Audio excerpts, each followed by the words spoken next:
Gunjan Saxena. Commanding officer पहले पहुंचता है, तुम लेट। सर वो ओवरऑल चेंज करने की जगह हर बैग पे चेंज कर लेती।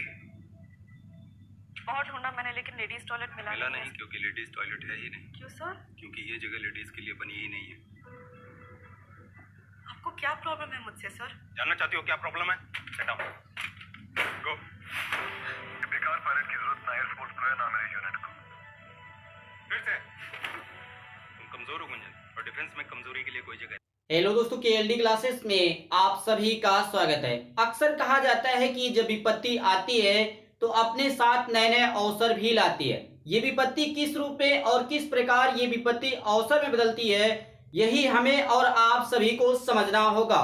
देश में किसी भी कारोबार को कंट्रोल करने के लिए नियम और कानून होते हैं। आप किसी भी सेक्टर में काम करते हैं या कोई भी काम आसपास देखते हैं तो वो नियम कानून के अनुसार ही होता है। पर हाल ही में जब से कोरोना वायरस का आगमन शुरू हुआ है तब से डिजिटल दुनिया के नेटफ्लिक्स का कारोबार 7वें आसमान पे पहुंच गया है। लेकिन इस पर जो कंटेंट अपलोड हो रहे हैं समय समय से, जब से कोरोना वायरस का शुरू हुआ तब से अधिक कंटेंट इस पे अपलोड हो रहे हैं, क्योंकि आप सभी को पता होगा कि सभी जो सिनेमाघर हैं वो बंद पड़े हुए हैं। और ये जो कंटेंट इस समय अपलोड किए जा रहे हैं, नेटफ्लिक्स ही न किसी प्रकार से सामाजिक ताने बाने पर प्रहार, नकारात्मक छवि को बढ़ाना, अश्लीलता को बढ़ावा देना और तो भारतीय सेना की जो छवि बनी हुई है उसको भी कम करने की कोशिश इन कंटेंट के माध्यम से लगातार किया जा रहा है। सबसे पहले हमें समझना होगा कि वर्तमान में समस्या क्या है जिसके कारण से इतना अधिक विरोध हो रहा है। पूरे देश में इस समय film Gunjan Saxena the Kargil girl की प्रशंसा हो रही है। अभी फिल्म 12 अगस्त को रिलीज हुआ, आप सभी ने देखा भी होगा, नहीं देखा होगा तो आप इस फिल्म को देख सकते हैं। बहुत ही अच्छी फिल्म है गुंजन सक्सेना द कारगिल गर्ल। यह फिल्म भारतीय वायुसेना की पहली महिला हेलीकॉप्टर पायलट गुंजन सक्सेना के जीवन पर आधारित यह फिल्म बनाया गया है।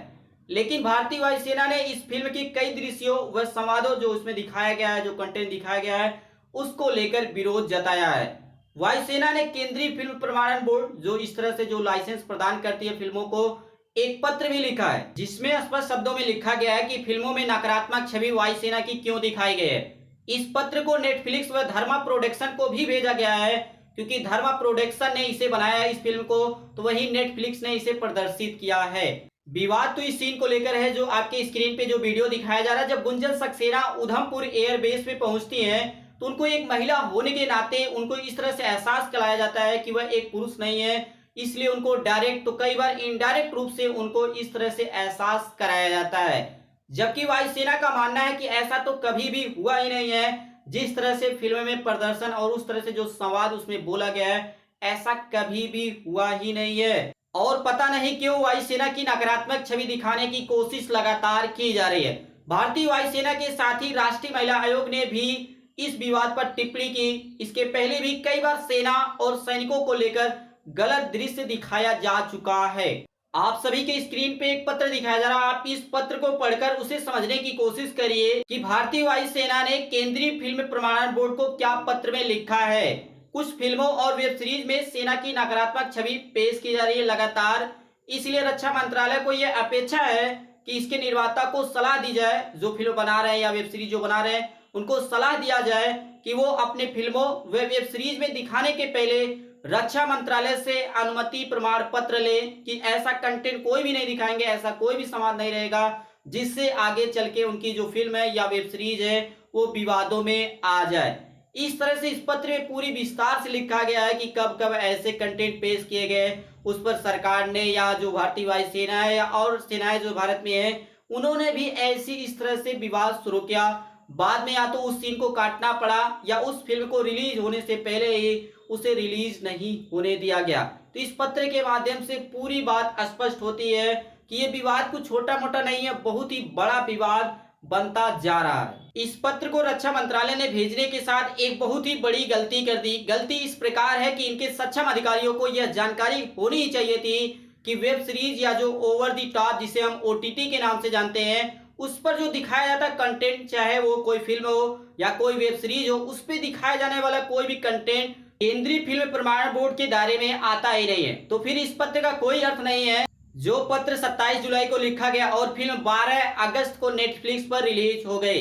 इस पूरे विवाद को देखने और विश्लेषण करने के बाद दो बातें सामने आती हैं।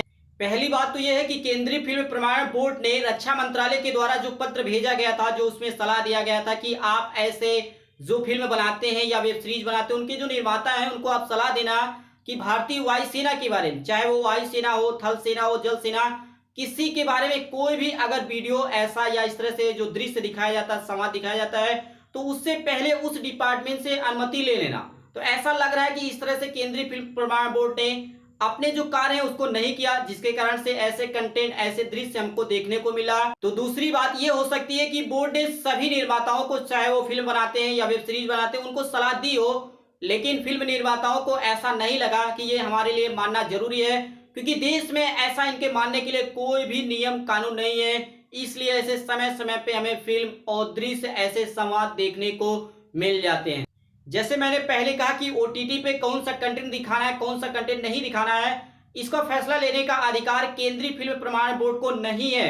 ओटीटी पर दिखाई जाने वाली फिल्मों के निर्माता व निर्देशकों को इस बात के लिए बाध्य नहीं किया जा सकता, चाहे वो भारत सरकार हो या इस तरह से रक्षा मंत्रालय, कोई भी विभाग हो, वो उनको बाध्य नहीं कर सकता कि वो भारतीय सेना के बारे में कुछ भी दिखाने से पहले अधिकारियों से या उस विभाग से अनुमति प्रमाण पत्र ले।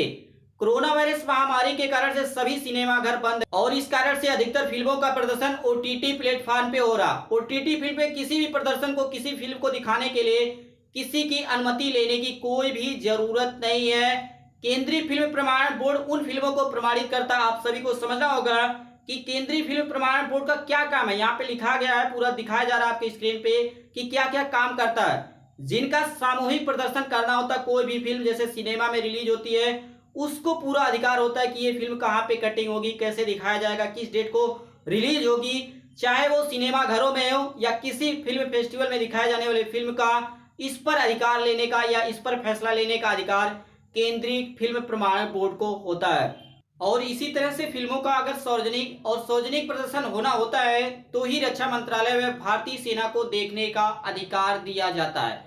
हाँ, अगर रक्षा मंत्रालय को कोई शिकायत है, किसी भी कंटेंट, कोई भी संवाद को लेकर शिकायत है, तो वह सीधे इलेक्ट्रॉनिक्स और सूचना प्रौद्योगिकी मंत्रालय को पत्र लिखे, न कि केंद्रीय फिल्म प्रमाणन बोर्ड को लिखे, क्योंकि मैंने उनके अधिकारों के बारे में यहाँ पे बात कर लिया। इस पूरे विवाद को समझने के लिए हमें ओटीटी के बारे में पहले समझना होगा कि ओटीटी का प्रेजेंट टाइम में स्टेटस क्या है। हाल ही में आए आंकड़े ने इस बात की पुष्टि की है कि एक वेब सीरीज है मस्त राम, आपने देखा होगा, अगर नहीं देखा होगा तो इसे देखने की कोशिश भी मत करिएगा, जिसमें पूरी तरह से अश्लीलता ही भरी हुई है। इस वेब सीरीज को 3 जुलाई को मात्र एक दिन के अंदर 1 करोड़ 10 लाख लोगों ने देखा है और अब तक, जब से ये रिलीज हुआ, अब तक लगभग पूरी दुनिया में 36 करोड़ से अधिक लोगों ने इस वेब सीरीज को देख लिया है। यह वेब सीरीज हिंदी, तमिल व तेलुगु तीनों भाषाओं में प्रदर्शित किया गया है। आप इसे तीनों भाषाओं में देख सकते हैं और ये जो आंकड़ा बताया जा रहा है, ये तीनों भाषाओं का इकट्ठा करके बताया गया है। मस्त राम के नाम कुछ वर्षों पहले पीली पन्नी में लपेटकर एरोमेटिक पुस्तकें बेची जाती थी, छुप छुप कर बेची जाती, आप सभी ने देखा भी होगा।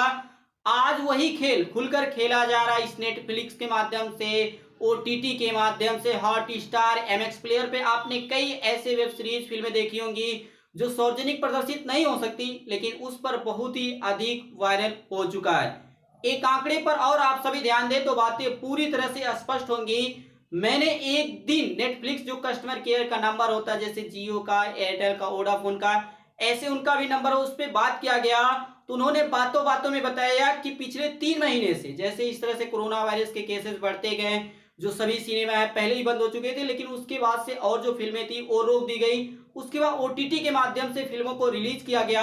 तो पिछले 3 महीने में नेटफ्लिक्स के 1.5 करीब 1.5 करोड़ नए कस्टमर जुड़े हैं और उन्होंने नेटफ्लिक्स ऐप को डाउनलोड किया है। ये इतनी बड़ी संख्या है कि नेटफ्लिक्स के कर्ता धर्ता जो कैलिफोर्निया में बैठे हुए हैं वो भी इसकी कल्पना नहीं कर सकते। इस संख्या में उनको व्यापक संभावना नजर आ रही है, बहुत ही बड़ा एक मार्केट नजर आ रहा है, क्योंकि लॉकडाउन के कारण से पूरी दुनिया में लगभग सिनेमा जो है पूरी तरह से बंद ही है और इसके साथ ही बड़ा मुनाफा नजर आ रहा है। और एक ऐसा फार्मूला नेटफ्लिक्स और ओटीटी को मिल चुका है जिसमें जोखिम कम है लेकिन पैसा बहुत ही अधिक मात्रा में कमाया जा रहा। अगर हम पिछले 3 महीने के 1.5 करोड़ न्यू कस्टमर को ही ले लें तो नेटफ्लिक्स का सबसे मिनिमम रिचार्ज 199 का आता है, जैसे सदस्यता ग्रहण करने के लिए लिस्ट लगाया गया, आप इसे देख लीजिए। तो 199 मिनिमम है। तो इस तरह से 1.5 करोड़ मल्टीप्लाई 199 इक्वल टू जो आपका होगा वो करीब 3 अरब रुपए प्रति महीने के हिसाब से ये न्यू कस्टमर के माध्यम से नेटफ्लिक्स को मिल रहे हैं। ये तो सिर्फ पिछले 3 महीने का कारोबार हो गया, और इसमें अगर पुराने कस्टमर को भी जोड़ लिया जाए तो करीब सालाना 1000 अरब रुपए का कारोबार इस माध्यम से होता है। आप सभी को यह भी जानना चाहिए कि नेटफ्लिक्स की शुरुआत 1997 में की गई थी। अगर कारोबार इतना बड़ा है तो मुनाफा की कल्पना आप स्वयं कर सकते हैं, और ये सभी मात्र एक प्लेटफॉर्म का आंकड़ा है। अगर सभी को मिला दिया जाए तो जो भारत में हिंदी सिनेमा है, जो फिल्में पूरी साल भर में निकाली जाती है, उसका जितना आंकड़ा, जितनी कमाई होती है, वह भी इनके आगे पूरी तरह से कम हो जाएगी। तो लास्ट में ये बताया गया है कि इस तरह से जो इतना इसका कारोबार बढ़ता जा रहा है, जिसके कारण से कोई नियम और रेगुलेशन नहीं होने के कारण से अश्लीलता और किसी के साथ ऐसा भेदभाव दिखाया जाता है, सांप्रदायिकता भी दिखाई जा रही है, इसको रोकने के लिए भारत सरकार को जल्द ही कोई ना कोई नियम बनाना ही पड़ेगा। तो ये थी हमारी आज की सबसे इंपॉर्टेंट इन्फॉर्मेशन। इसी प्रकार से बने रहने के लिए आप सभी दोस्तों का KLD क्लासेस की ओर से धन्यवाद।